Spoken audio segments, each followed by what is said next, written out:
DSA পরিচালিত Rajganj zone football লিগে বুধবারের খেলায় জয়লাভ করল মা শারদা ফুটবল একাডেমি। ডিএসএ পরিচালিত রাজগঞ্জ জোন ফুটবল লিগ শুরু হয়েছে রাজগঞ্জ ব্লকের বেলাকবা বয়েজ উচ্চ বিদ্যালয় ময়দানে। সেই ফুটবল লিগ খেলায় বুধবার মুখোমুখি হয়েছিল মা শারদা ফুটবল একাডেমি বনাম কাঞ্চনসিঁড়ি মডার্ন স্পোর্টিং ক্লাব। হাড্ডাহাড্ডি লড়াইয়ের পর 1-0 গোলে জয়লাভ করে মা শারদা ফুটবল একাডেমি। জয়সূচক গোলটি করেন শুভঙ্কর রায়। খেলায় man of the match Prosenjit Roy নির্বাচিত হয়।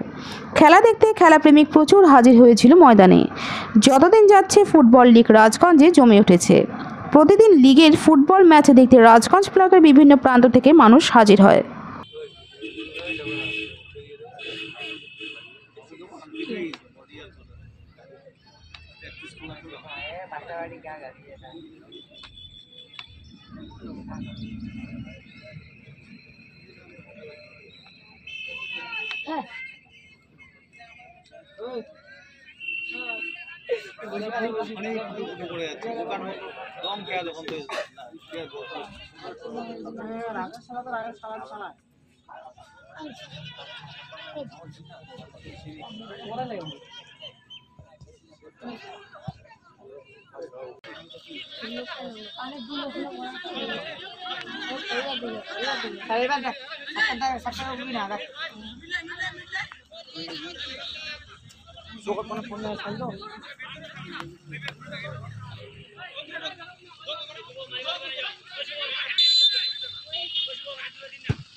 লম্বা ঠিক আছে।